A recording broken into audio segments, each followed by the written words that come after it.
the 181st Street and 168th Street stations have the worst levels of pollution in the entire system. This, I think, was the beginning of a conversation about this question. We're probably going to have to work with you, Debbie, to talk to the MTA some more about how the MTA is reacting to that study and whether or not they're planning to do make any improvements to those two stations, principally maybe to improve the ventilation so that the air can circulate, and so that maybe many of these particulates won't stay within the station. So I think there's more to come on this issue. And unfortunately, there is still no news from the New York Presbyterian on when the psych beds at the Allen Hospital will be reinstated, either at the Allen Hospital or at some other location within Washington Heights and Inwood. Thank you. Thanks, Steve. And are you guys meeting in the summer? No. Okay. Next is Debbie, if you're ready. Thanks, Kathy. So we just had two things on the agenda last month. One related to the Post Avenue Plaza, which is finally getting a good glow up. It wasn't a reso item, as these things usually are, because it actually was approved as a plaza some years ago. But now Inwood Merchants, and if some people remember Jason Compton, have sort of taken the lead and will be the maintenance partner on what will be like enhanced from what it is now. So that design was presented. And also DOT Bridges was there to speak about that temporary flyover bridge by PS 5. And that is actually going to start coming down on the 28th, which I don't know if there's any like summer schools or anything that might be in the area and want to see that. It's quite the engineering thing, both how they determined that this thing really needed to come down. It was not safe, couldn't be replaced, the whole thing. And not that many, it doesn't get used really so much. But anyway, but we just got notice today that that's going to start coming down. So we heard a little bit, about what the engineers had found and why they came to that determination and all of that. And that's moving forward next week. I will say on the air quality thing, I do have an outstanding question to MTA and haven't heard back. I mean, I will say that one Post article had a little bit of a clickbaity kind of feel about it. I'm not saying it was entirely clickbaity, but but I will certainly share it out as soon as we have something about but MTA has to respond. I mean, it was in a major newspaper and it was pretty shocking. So as soon as we have something, I will certainly share it out. And assuming no meeting for the summer? No no meetings for the summer. No way. Okay. Just asking. All right, I don't see any hands for Debbie. Go to Joel. All right. Thanks, Madam Chair. So we had a great meeting. I'll be brief. I know it's getting late. So we had three speakers. We had Marcos from MHG, which is an event production and promotion company that hosts the Uptown Night Market, the Bronx Night Market, the Brooklyn Night Market, and most recently the Vegan Night Market in Central Park. So they're huge on social media, and they are planning to bring the Latino food and cultural event called the Dyckman Night Market to Dyckman. I'm really excited about this. It's definitely going to be a much needed boost for the restaurants that are around in the area.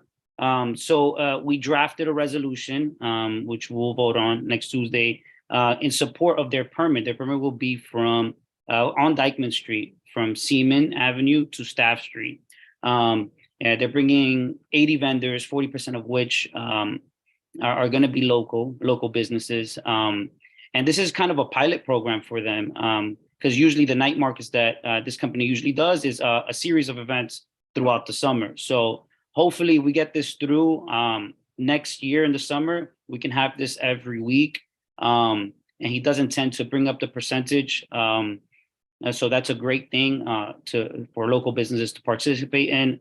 It's going to be from 4 to 10 p.m.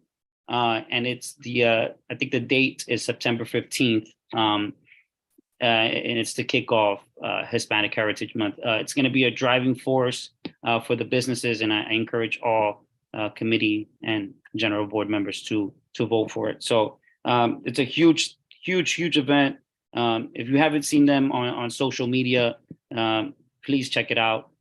Check out the West Harlem Night Market. It's this Thursday. It happens every Thursday on 12th Avenue. So I'm very excited. Shout out to Isidro for helping them. Shout out to Wayne for helping me with the resolution, and Kathy. And thank you for Liz for showing me and connecting me with Marco. A second thing that we spoke about, we had Isidro speak on the Washington Heights bid. They received a grant of $450,000 to clean up the streets from, mailboxes, lampposts, remove graffiti off gates, and power wash sidewalks from, I think it's 179th Street to 168th Street in Broadway. So I'm really excited about that and the beautification of that grant is gonna bring to the neighborhood. So shout out to Isidro for making that happen for our neighborhood. And lastly, we had Francisco Marte for the bodegueros. They are offering and there's more info on the minutes, an application for bodegas or delis it's a security grant. So they're installing emergency buttons and security cameras. So please reach out to any bodegueros or supermarkets that you know or delis that you know that are in need of security, especially with rising crime rates. So you can find the application on the minutes. But yes, we won't be meeting in the summer, by the way. Thank you, Madam Chair. Okay, you got two hands, Wayne and then Steve. Yeah, just quickly, and you mentioned that the night market in West Harlem, which is basically under the Riverside Drive, viaduct. It's in a non-residential area. It's actually by the West Harlem Piers, and it kind of brings activity to that area.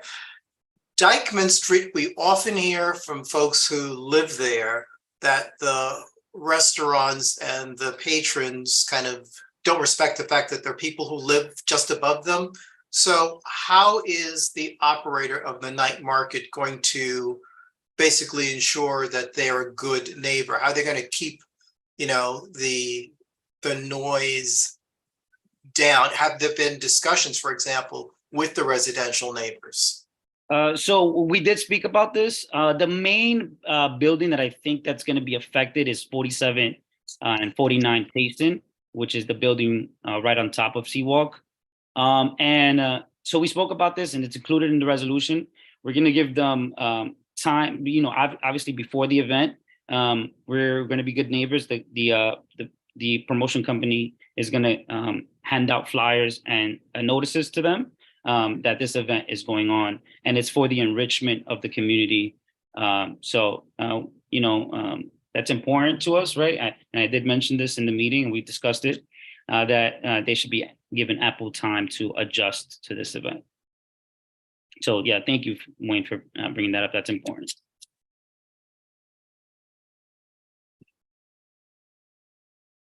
Yes, Steve. I don't know that I understood your last comment. Are you saying that the residents should be given ample time to adjust to the event? So what I'm saying is that the company will let them know, hey, this event is happening, and obviously it should be with time. Well, the event, I would hope, would not Is there live and recorded music that goes along with this event, I believe? No? No. This is a kind of food. It's for restaurants. I It's know. But is it there music that goes along with it? no. Okay. All right, well, that would be good. All right, so maybe it won't create a real noise. I mean, at least I that's not what we discussed. No. Well, could somebody inquire into that? Yeah, I mean, I'll clarify that, but again, we didn't discuss that in our. We've had persistent issues with music events along that strip. So I would hope that we would not create yet another problem with people in that neighborhood. Thank you, Steve. Yeah, just to clarify, we've had persistent problems, not with music events, but with events or venues that were not supposed to have music, that suddenly they became party central. Well, that's yeah. another way to put it. Uh, But this sounds like it could also be like a big outdoor party, which would be even closer to where people live. yeah, let's. Two questions. One, the Uptown Night Market in Harlem does have live music. So I'm surprised to hear that this event does not. If it's following the model of the Uptown Night Market and the Queens Night Market, then I imagine there actually is live music. One of the things that I have found about the night market is there are really clear instructions to the vendors about load in, load out, cleanup, making sure that they really leave no trace, tight adherence to when things end, and to really being respectful of the fact that there are neighbors. And while the Uptown Night Market isn't quite as residential as Dykeman, there are absolutely residential buildings that are overlooking the night market, and it ends at 10. So, I am quite sure there are going to be folks who are not going to love this, but this is not like an all-night thing that goes on forever and ever. There's a beginning and there's an end. The other thing that is maybe something to consider is, given that the police often will close down the western terminus of Dykeman Street, and just have like one lane open for traffic that's coming off the highway. Is there any argument to be made for having this kind of event be further west on Dykeman so that it's a little bit further away from residential buildings? That would involve like a street closure that's different than what's already in place. So maybe if this is going to be like an ongoing, or not an ongoing, but like a recurring event, to maybe have it not on the plaza. I agree, and we actually brought that up, to bring it down further away from residents. But like you said, this is a first event, so maybe for next year we can definitely look at options to further that down. Thank you. Thank you. Jim. Thank you. My only thought, and I believe the folks running this are going to try to make it as excellent as it can be and as compatible with the comfort of the residents as possible. But is there anything in the resolution, which I didn't get to see yet, of course, that after some amount of time, this will be evaluated? There might be a survey or something, because, hypothetically, since this is not a perfect world, things could go wrong. It could be that the event ends at 10 and certain rowdy people who are there are not going to go away and make a racket. All these things are possible. So I think, maybe one of the, on some level, it would have to be resolved that there would be some evaluation or some mechanism that if things went, not as they should, whatever, that there would be not necessarily closing it down, but maybe a required meeting between the people running it and community people and local police, so that we get things quickly under control. Yeah, so agreed, Jim. I think he's gonna visit us again in the spring. So this is definitely a trial run for them. When things go south, that's not something that we're gonna welcome, obviously. So we're definitely gonna be watching this event and see how it unfolds. And I'm sorry for the back and forth, which is not allowed, but I'm old. If it goes south very, very badly, then there has to be some kind of intercession going on. Again, presumably it won't. All these people are working in the right direction. It shouldn't.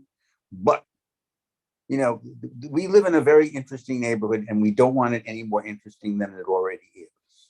Let's put it that way. Thank you. Sure, thanks. Right.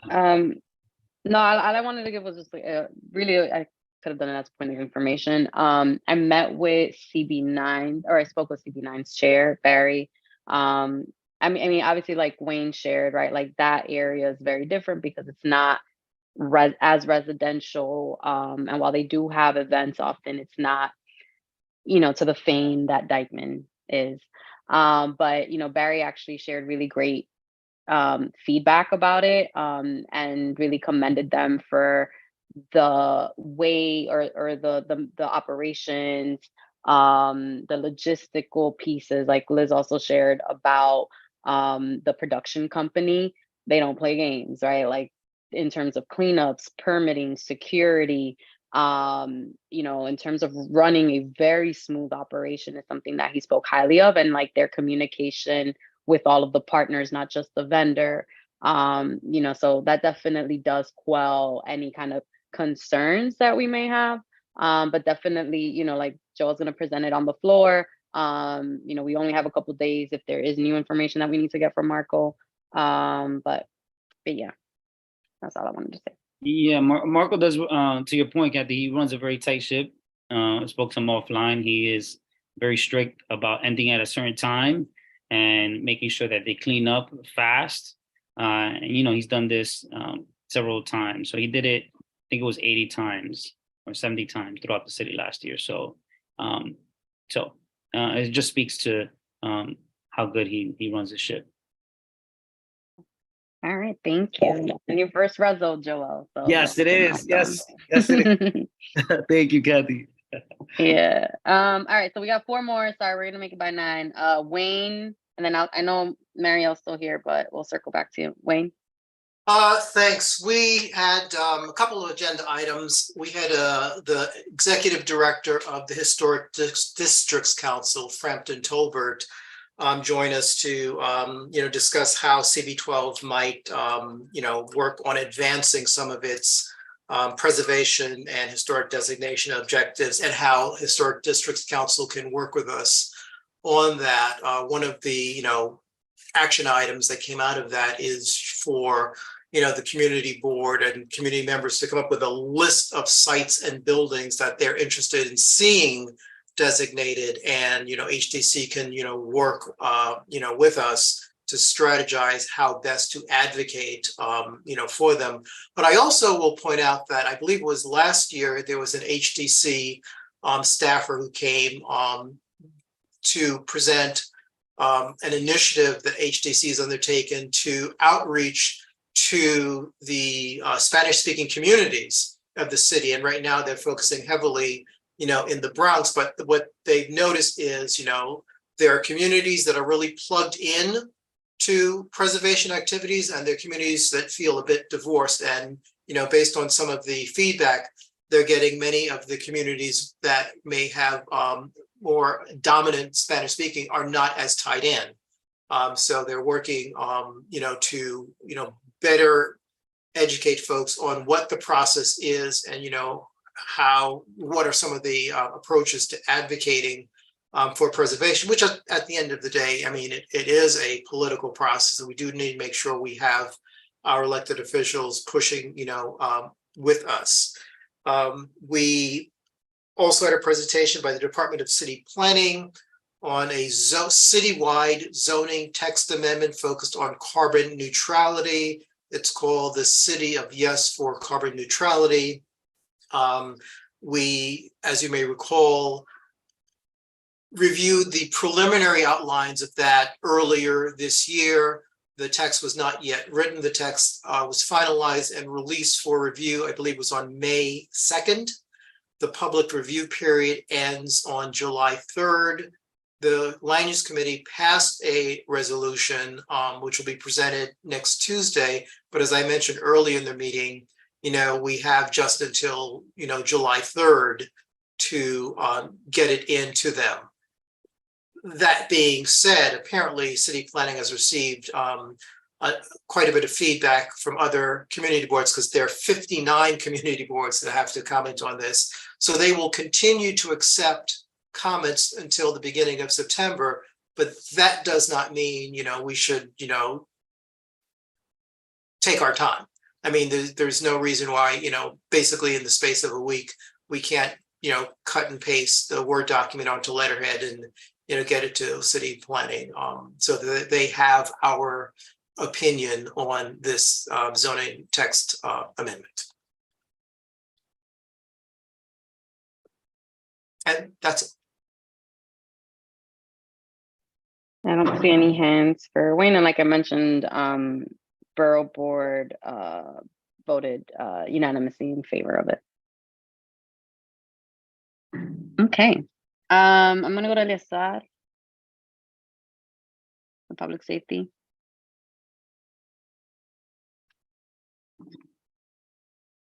Okay, if not ready yet, it's okay. I'll go to Liz next.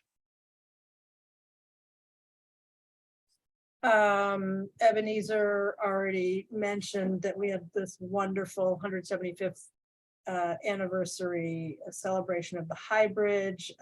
Thank you to Kathy and Ebenezer for enabling us to buy cookies as a refreshment that was offered to the public. People really liked that, but it was a great event.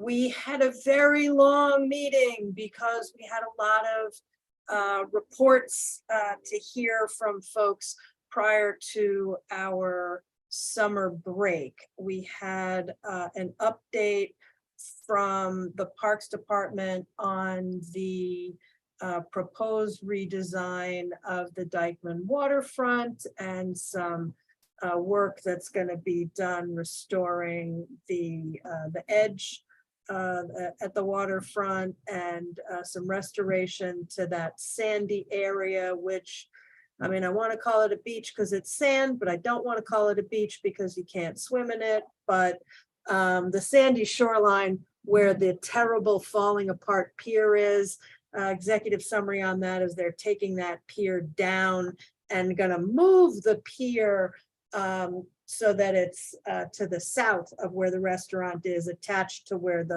the boat docks are, and it'll provide a much better area for fishing, for people to walk out onto the pier and have the experience of being out on the water. And it will mean that that little sandy shoreline area will be a much nicer area to, sit and picnic and enjoy the waterfront, even though you're not going in the water, because it's not a beach. Not swimming in the Hudson, people. We're just not doing that. So we had that report, super interesting. We had a report from the Central Parks Conservancy about the incredible work that they are doing up here in Highbridge Park, also in Roger Morris Park around the Morris Jamel Mansion. So for people who talk a lot about like, well, this is happening in Central Park and all these resources and yada, yada, yada, and that's true. But one of the things the Central Park Conservancy does is they do a substantial amount of work in other parks in Manhattan and in other boroughs, in recognition of the fact that they have a lot of resources. So they do try to spread that around the city, which is great. Part of that is actual work, and part of that is training, additional training, so that park staff can then have certain expertise in horticultural maintenance. So great all the way around. We had a report from a presentation from the Parks Department on the proposed renovation of Lily Brown Playground.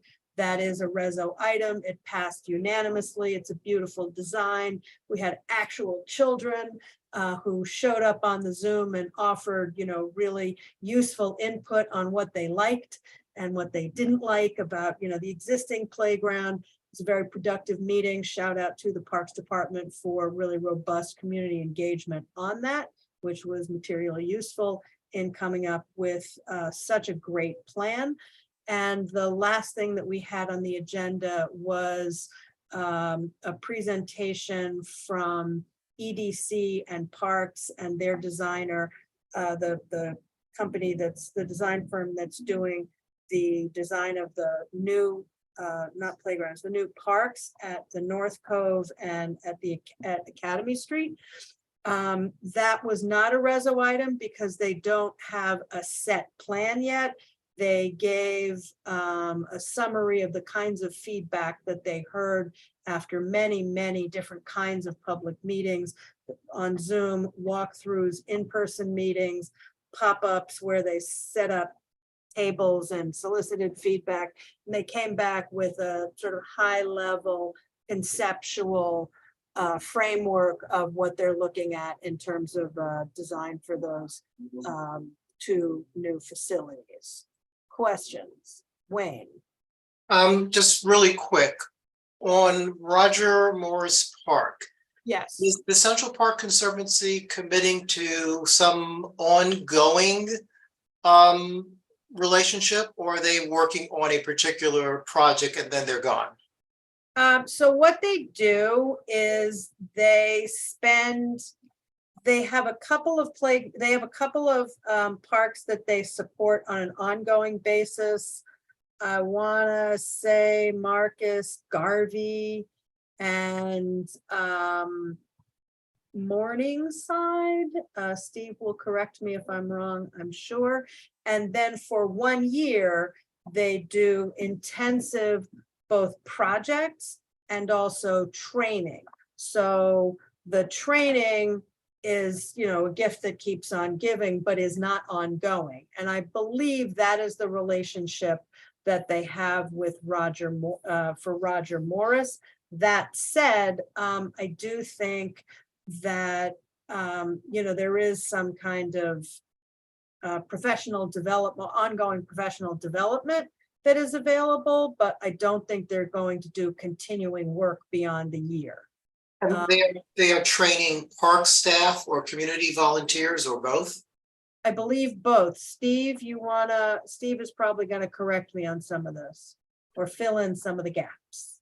Yeah, let me fill in gaps. The ongoing work is for the 4 historic Harlem parks, Marcus Garvey, Morningside, St. Nicholas, and Jackie Robinson.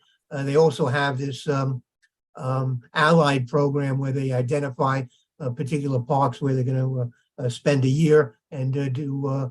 I don't know if they're training community volunteers. I believe they're basically training park staff, and they've this particular year they're focusing on Highbridge Park, and as an adjunct to Highbridge Park, they agreed to also include Roger Morris Park since it's right across the street. So we should be getting assistance from them for Roger Morris and Highbridge for the next year.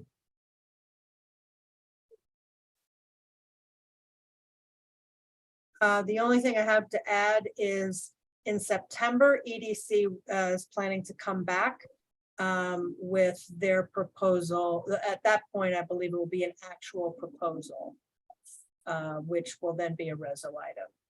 So the hope. And that's going to be, sorry, I was going to ask, is that in your meeting or are you thinking something separate? No, I think that would be in our meeting. Okay. And if I can, that would specifically be for the Academy Street and North Cove project. Mm-hmm. Cool.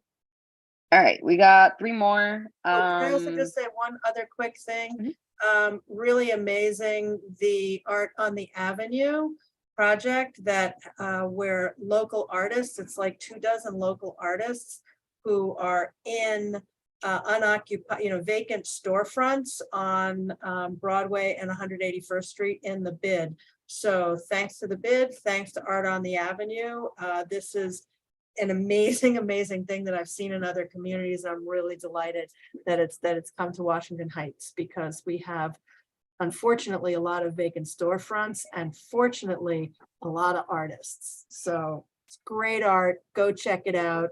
And if your budget permits, buy some art because it's all on sale. Okay, we'll take Joelle and then we'll move to our last three so we can wrap up by. Liz, 10 minutes, hopefully. Art on the Ave is great. I was there today. It's a great use of retail space, man. Shout out to those guys, man, for real. Nice. All right, so I'll go. Marielle, you ready? I think it's Marielle and Faye. Yeah, Marielle, Faye, and Elisa. So it's my turn now? No, Yeah, go ahead, Faye, and then. No, we'll I circle can, back to you. whenever it's my turn, I come. Yeah, no, go. You could go now. I can go after Faye. I have an announcement, so that's why I'm, all right. Well, okay, so officially, I want to say good evening, everyone. And I wanted to most of the report, I wanted to refer to the minutes. Let me put my camera right on it.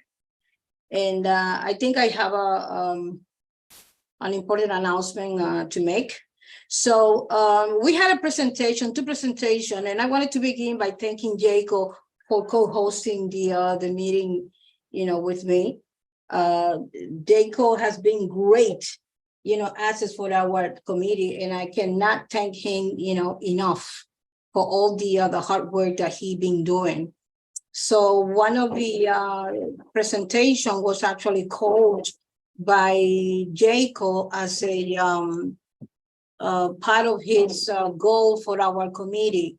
So, as we know, we all volunteered a topic for discussion for the community, and his topic was basically referring to the LGBT community, which we had never had well, not that we had the opportunity, but we never actually took that route. And I'm very glad that, because of him, we made that happen. And this is an ongoing, hopefully, and pending continued communication.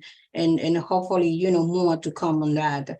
So we also have the second presentation was by Jazz, by a link from Jazz Power Initiative, that she came to announce the program that they have for fall and also coming up. This is not the first time that she come, but graciously she trying to keep community board and the entire community abreast in terms of what they are doing and all the good programs that they have, available for our students, especially now that's going to be summer. So they're trying to keep the students, busy and a very productive, I would say manner. So I wanted to refer the rest of my comments or more to come or refer to the minutes. I wanted to share with you an important announcement that I think is important. And I just emailed to Simari. Did you want to kindly send what I think I sent you an email, and I don't know if I send it to all of you as well. I just received that. Let me just if you can put them on the screen, please. So guys, I just wanted to share with you. 1 second. Sorry, I'm just open the image in a new tab so it can be larger. Yeah. 1 second. Well, I said it also to everyone. Yes, this is my letter this is my official resignation. And I wanted to basically, I'm not going to read the letter, but I wanted the letter to go on record. But I painfully had, considering my resignation to the board since early last year. But I found myself in a dilemma. It's like when you fall in love with someone, but you really love it so much that although you sacrifice so many things, but you still wanted to keep in that relationship. And I think that actually happened to me with the board. Well, I think that although I'm leaving the board effectively June 30, so I really looking forward to continue my relationship with you as I had expressed, in the letters. So I want to thank you, all of you, for being so great to me.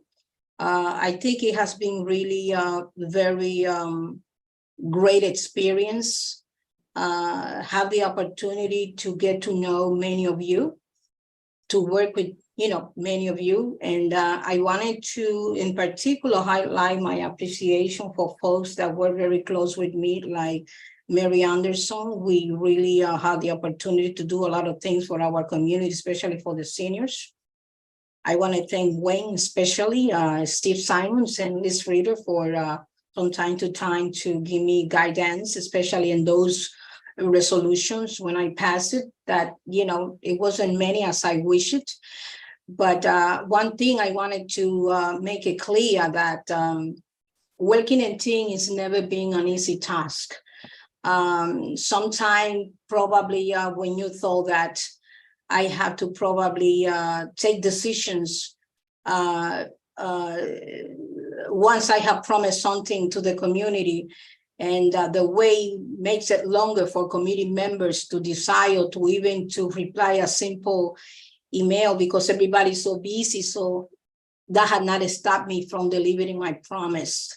And I think that I have I'm walking out of the board with an awesome, experience. I'm full of gratitude for all the things that I learned.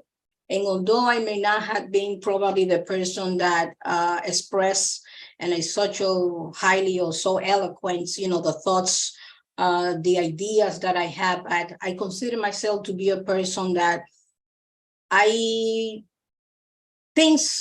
do things more than speak about it. So I'm a doer, I would say, more than anything else.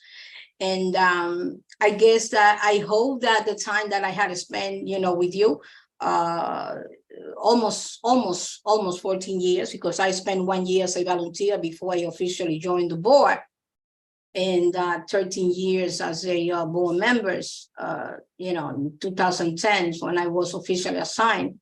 So it's been just great. I have a tremendous respect for all of you, and distinguishedly appreciation for folks like I already mentioned. But rest sure on the idea that I sincerely going to miss all of you. I will stick around. Wherever you need me, if I need to volunteer for anything, you can always bank on my support. I wanted just to put that up there. But I think I probably, as I'm catching up with so many things, I think I'm in a stage in my life in which I want to take probably a different direction and concentration on other things. But I will keep my ears up. So, and whatever you need me. And very last, I wanted to say that since my resignation is effective on June 30th, if you allow me to, I would like to have a get together with you. We would play by ear as exactly when this is going to be. Everything is going to be covered by me. And just as a token of appreciation of your company and all you have done together, and perhaps just to say a final goodbye in person to all of you. So I want to thank you very much, very, very much. Thank you. Thank you, Faye. I'm a little lost for words. I will say, remember June 30th, we are working on kind of like the end of session thing. So if you are free, I mean, I would love, and I'm sure we would all love for you to be present. So, hey, you get 2 parties after 13 years. There's a bunch of hands, so I'm just gonna let folks start from the order I saw. Eliezer has his hand first, and then we'll wrap up with Liz there. Eliezer? I don't know, maybe he's Yeah, sure. Just Faye. When I see you, I'll probably say the rest of what I'm going to say, but this much I'm going to say publicly. I want to say thank you, in a heartfelt thank you, because you never really leveraged who you were or what you did, and everything that you've done has been to the benefit of all. It was never to benefit yourself. You never really had a personal agenda. And thus, you would always have the utmost respect from me.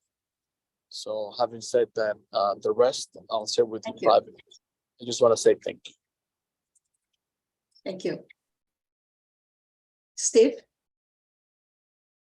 Well, I got to agree, of course, 100% with what Eliezer just said and what people have been writing in the chat.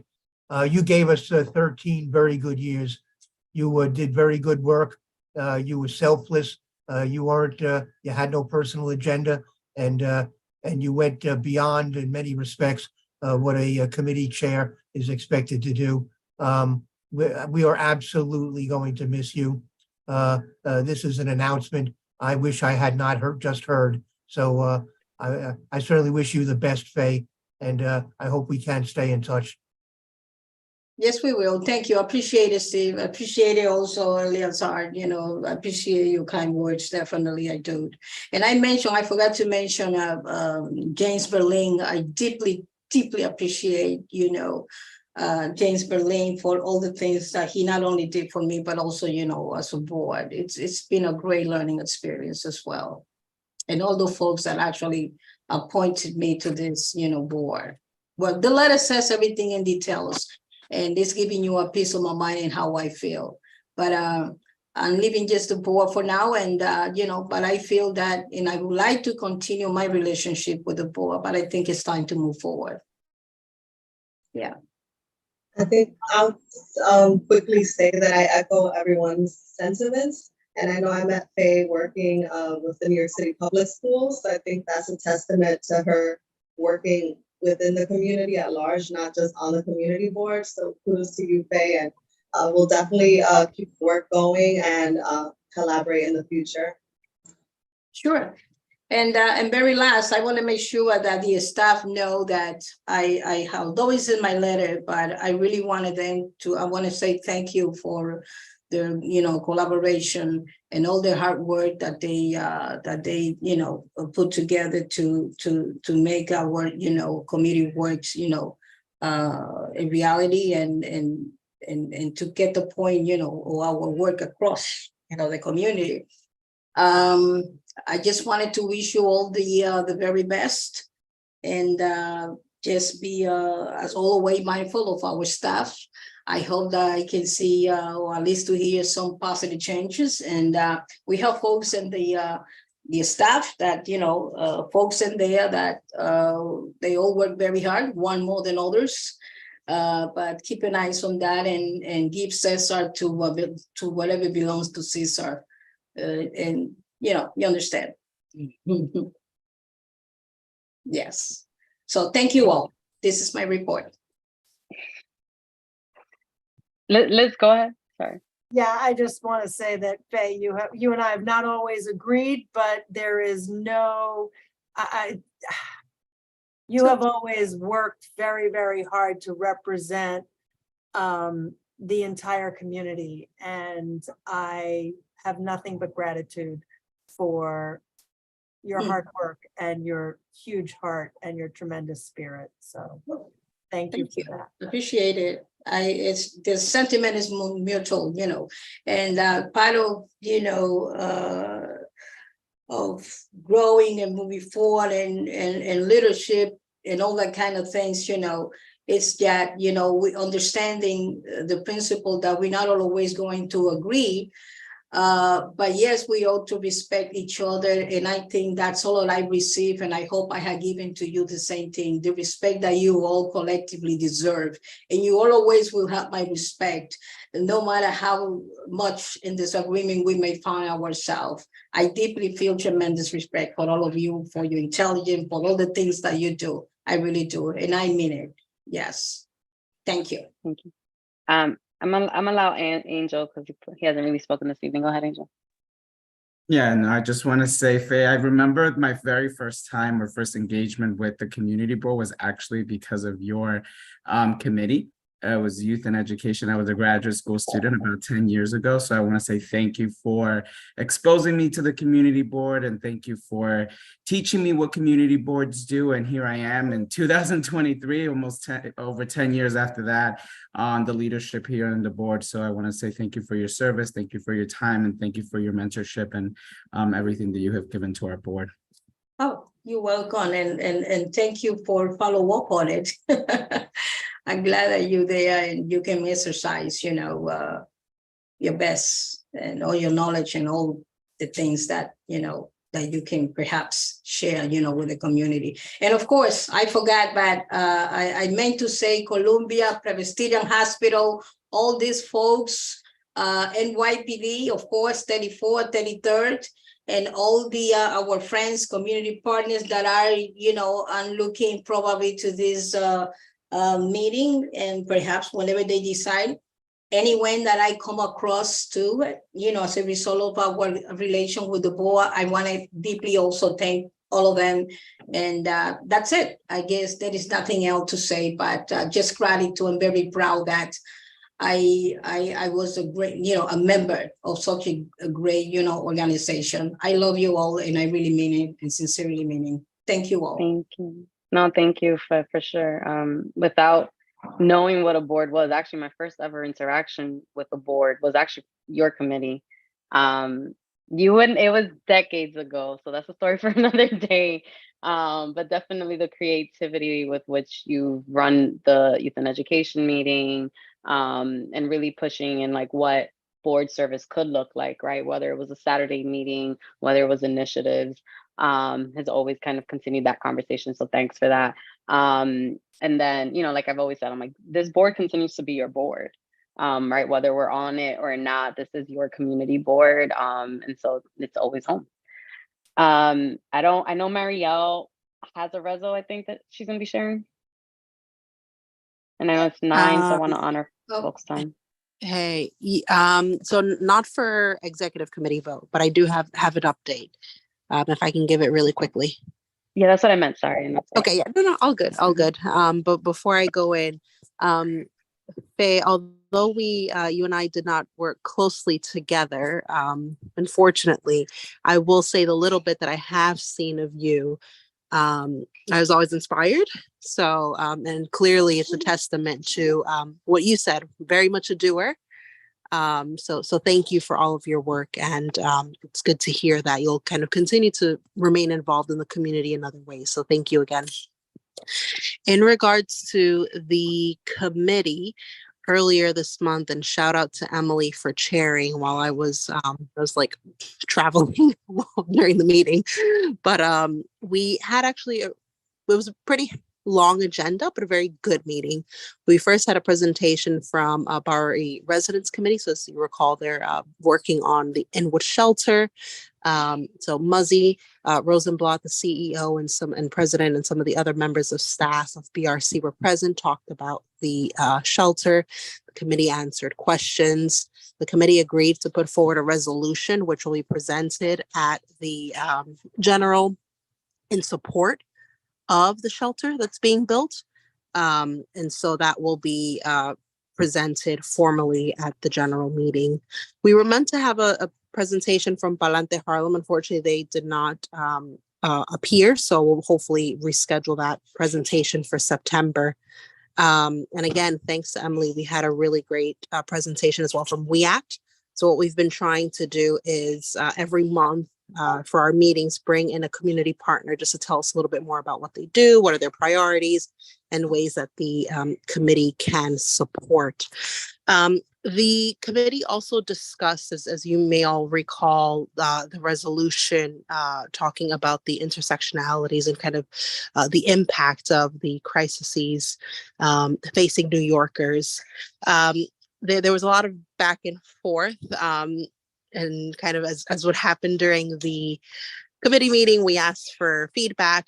A lot of feedback was not given. I think only one person gave feedback. So it was a little frustrating. And so we're not going to be putting it forward for the June general meeting. what I think we're going to do is, in consultation with several community partners, put it on hold for the fall, where we think there'll be kind of more impetus. And then the reason I say this is because there is a lot of kind of background work going on regarding vacancy rates across city agencies, which, if you all recall, was a main point of the resolution. And so I think by then, the sense is that we'll have actually something a little bit more tangible, which was, the constructive feedback that many of you gave. So I just wanted to provide an update on that. So again, for June, or for later this month, for the general meeting, we will have the resolution in support of the Inwood shelter. We talked briefly on the partnership with land use on Housing Manhattanites, and honestly, that's something that we haven't had much movement on. And so, Wayne, I'll be following up with you. And again, from our perspective, the committee will not meet over the summer, but obviously so much is happening, including the recent kind of lift of the 90-day period. And so clearly, I think as members just in general, kind of stay tuned to what's happening and follow up with a lot of that in the fall. Thank you. Wayne and Liz, go ahead. Yeah, so Marielle actually prompted me to remember something. Land use is not meeting in the summer, but one of the things that we discussed that we initially put aside was having, walking tours of the various sites included in the borough president's plan, in our district for housing. And instead we said that we were going to target mid-June. Mid-June has come and gone. And exactly. There's planning needs to be. So in fact, it may make sense to do, casual, Saturday, Sunday, whatever, walking tours. Because if we wait until September, it's kind of the same issue. You're now competing with committee meetings and all those stuff. Whereas in the summer, you're not competing with anything. And the whole idea was just to, walk by the site, because some people can look at a map and say, yeah, I know where that is, what it looks like, and others really need to see it.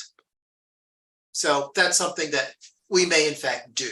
And it won't be like an official community board, activity. It's not a committee meeting, so we won't have any of those complications. But, Gail Brewer did a wonderful walking tour of development sites in Inwood. That's a perfect model for what we could do. Perfect. So I'll follow. Yeah, no, exactly. Thanks, Wayne. So I'll follow up with you and we can get that sorted. Thanks. Yep. I think Liz has her hand for me. It's actually a general question. Can someone please remind me the general meeting? We're going to be at the Vagelos, however we pronounce that. Yes. 71st in Haven. Okay. Mm-hmm. Joel? Yeah, just to piggyback off Wayne, I would love to join you, because I know Marielle Lee wanted me to join you on the walkthrough. So I will be present throughout the summer. So please let me know, Wayne. We'll do that. Thank you. We'll be sure to loop you in. Thanks. Yeah, your first sign up. Okay, perfect. Yeah, so I was gonna say, Mariel, add me onto there, because I think there are a couple opportunities as we plan next calendar year, things that the office is gonna be looking at, that when we regroup, that we can use, again, like board budget for, particularly around outreach engagement when it comes to the Housing Manhattanites plan. Yeah, okay. I know it's bedtime. Thank you. I appreciate you staying on with us. Eliasar, I saw you're on and off. You're still here. Yes, indeed. Okay, thank you. Good. Just a quick report. I think Ebenezer touched on it very briefly. When we talk about public safety, we mostly concentrate on crime and the politics and the stats. But I've identified a few items that I believe are as important. One of them is the sidewalks.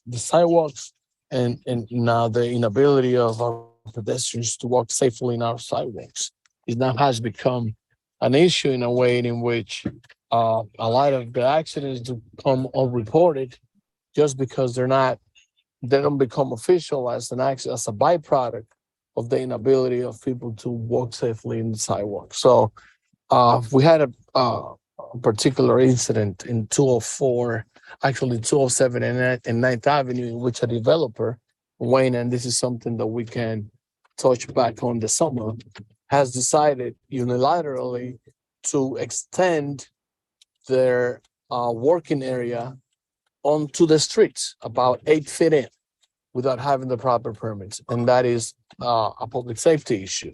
So that's one of the things that I want to try and concentrate over the summer on, Wayne, and I think I want to partner with you on it and see how we can look at some of these developments and see what some of these companies are doing.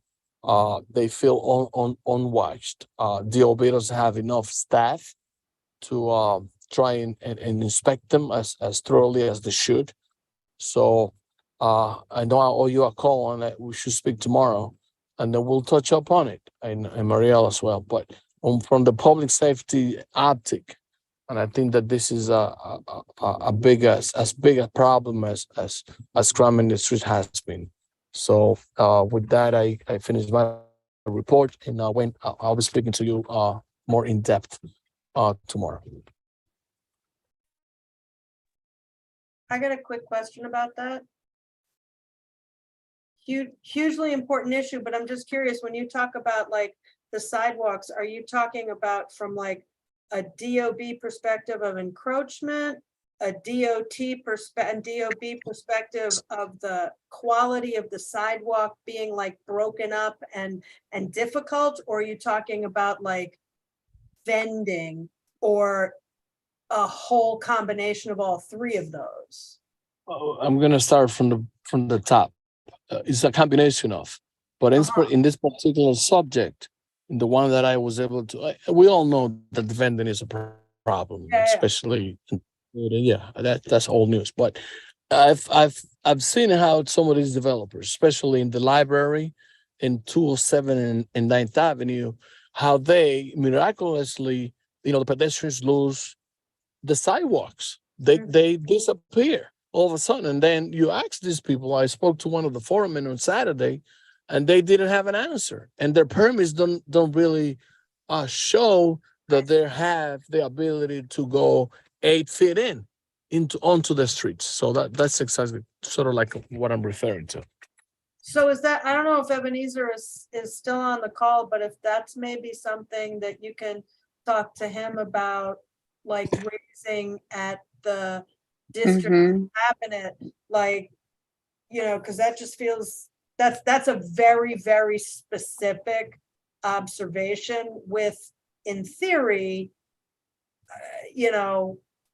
a pretty obvious enforcement and agency response.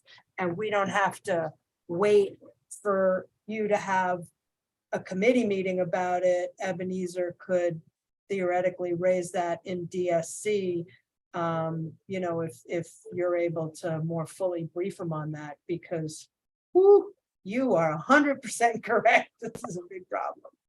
And thank you. Wayne and Steve have their hands. I'm going to allow them. I know the time is 9:16 and it's a longer meeting than usual tonight. Eleazar, just to piggyback on what Liz was saying, I mean, we need to check and confirm whether the developer or contractor actually does or does not have the proper permits, because it is not at all unusual for when a construction is underway for the sidewalk to be closed and for the pedestrian walkway to be diverted, in some cases, into what would be the parking lane, or in other cases, it gets diverted into the construction site when the building is up enough. But it's easy enough to check on DOB and DOT's website. And I say DOT because in my building, we're about to do some sidewalk work, and the permits that have to be pulled that are critical are DOT, not DOB. But also, as Liz said, that's something that Ebenezer or staff can check. We don't have to wait for any kind of committee action. And if they have the permits because the guys on site wouldn't know what's filed and what permits are pulled necessarily, but it would be of record. And as a completely different aside, Catherine, if you look at the image that's up for Ebenezer, when I think of the George Washington Bridge, that's what I think of, okay? Thank you. I got it. Steve. Yeah, I just want to add to what Wayne and Liz have just said. I would suggest that after Eliezer gives Ebenezer the information, Ebenezer could just pick up the phone or send an email to DOT and or DOB tomorrow. We don't need to wait for a district service cabinet meeting, let alone for a committee meeting in September. This is something that we should be able to follow up on immediately.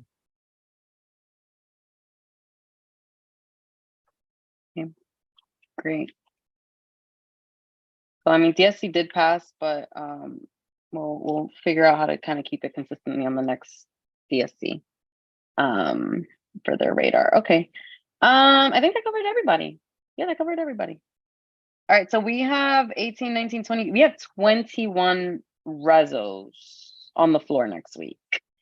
Yeah, I know. Exciting. So we will well, this meeting actually, and I have to talk to the office about sending like kind of a get ready for general board meeting next week, and just so that folks are an idea. It's in the, I don't know how to say it either, the Vagellos, the Haven Avenue building, the glass building, the really nice building.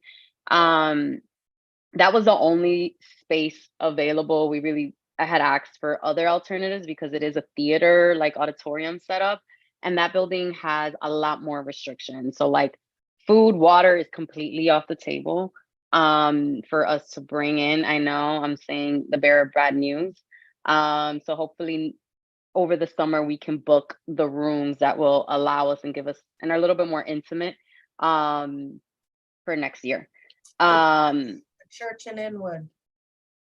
Yeah, we also have new kind of things that I'll talk to you offline about in terms of what we need for tech. So that Columbia kind of just gives us that safety net. So there are a lot of restrictions there, IDs, things like that we'll have to ask for. So we will, I know. So we'll be disseminating that this week. But we'll keep it as tight a ship as we're trying and try to kind of keep it till 9:30. Since we are restricted in that room, especially in that building. So yeah, so we'll make magic happen somehow. Any questions, anything else as we're at the end of our meeting? Yeshiva University was not at all an option? I can't say what happened with Yeshiva right now in terms of using the space. I'd have to find out what happened. But I know that like back in when we talked about the transition, we reached out to a few, and Columbia, bit and jump. And because I know NYP is still not available, I don't know about Yeshiva. But it's just one meeting. So for next year, I think also having an idea of how Columbia is working and a lot of the tech that we need, it's going to be really helpful moving forward when we take a pick of a space. But that is, I know, the sad news. What else was I gonna say? Sorry. So that's the 27th. The 22nd, the notice went out. The reminder should be going out tomorrow morning. Again, if you're not attending, just let us know. So we have a food count because we will have food on the 22nd, at least on Thursday, for our orientation. And then the 30th, that information has to go out as well. So we got a lot happening in the next 2 days. What time? What's the information on the new member orientation? The information. Yeah, what time is it and where? Oh, it's from it's from 6 to 8. And so I can quickly kind of speak to it because it's time restricted, and we had a lot of discussion of things we wanted to do. It's going to be a little shorter than usual. So we'll walk through, really it's goals would be for like team building. So for folks to kind of get to know each other, really defining the board, resources that it'll get in hand, and walking through some of the committee accomplishments, especially this year, and what the nature is. So we're going to, given the short notice, especially to all of you, I'm going to share some of those decks tomorrow. Things that we just picked from the resolutions you passed, what your agendas have been like. And then whoever's present, who's able to be present, can speak to those more, and then have space for one-on-one with folks. All of our new members have been kind of floating across all of the meetings and kind of getting a sense. So it's really going to be more a Q&A portion, to be able to talk about, like, what the purviews of each, the goal is to communicate really the purviews of each committee, the nature and examples of the work that they've done this year, and space for Q&A. So I can attend if you need me on the agenda. I just need to be a little bit earlier because there's also the Hispanic Society's big event. And so I kind of have to go to that. That's at 7. I can be. Yeah, no, I got that soon. Yeah. So I can be there from like 6 to 7 and then be a little bit late to the other event. Oh, Yeah, I'll send the run of show. It's not a deal breaker if you can't go. It's really just so they can get a sense of the purview of each committee, get their materials, and really more get to know the office staff, get to know who's who. I definitely foresee I'm going to be interacting with them before assignments, and of course I'll talk to all of y'all, and we'll get there. That's still the Steve? plan. I was sorry. I thought it was really the chat. Sorry, Steve, and then Tanisha. it's unfortunately, it's also the same time as the forum on cancer research that we're co-sponsoring with Columbia University, and I told them that they should that they could hold it on the 22nd because there would be no conflicts with community board meetings. So this is a problem for me. No, I get it, and yeah, it's as y'all know, there were lots of dates floating around, tons of conflicts across. We really just had to kind of go with what the best option was, and given that we go on break next week, we had to make do with what we could. Tanisha? Hey, so I'm confused. Did I miss this meeting on the 22nd? Is this something that the new community board members are supposed to go to? Because I might have missed that email. So, Yeah, the email. If you can't go, not a deal breaker. If you can go, great. I'll text you about it. But the emails that go out, and essentially it's just being able to meet the fellow new members, the office staff, hear a little bit about what they do, and some kind of just like basic materials of before we get into the fall, with kind of like, how does Robert's Rule of Order work? Where do you go if you want to learn more? So it's short and sweet, but it's not the end all be all. all right, yeah, because I know I have something scheduled for the 22nd, but it's the onboard meeting. Is that the same thing? Yeah, so we Okay. have ours, and then apparently, yeah. And Yeah, because I'm scheduled for that. So, but I just want to make sure that I'm not missing emails from the community board. You get what I'm saying? Like, if there was something scheduled that went out that I didn't get, I want to backtrack and see where that happened so I can make sure I'm getting all the information. But I think that I also have something from I think the Manhattan Borough President's office about the onboarding that I'm supposed to be doing earlier that evening. So that is scheduled that day too. And I'm committed No, it's all good. I know they put out like 2 weeks of dates, and that was also one of them. But I'll bump the email for you so we can make sure that you can favorite them so you never miss stuff from us. And then we'll reconnect. Anything else? Anyone else? Anybody? Am I missing something? Can I motion to adjourn? I'm so hungry. I'm sorry. It's all good. Liz Ritter seconding. Thanks for an incredibly generative night, you guys. Thank you. Overwhelmed and hungry. Good night. Thank you. Thank you. Good night.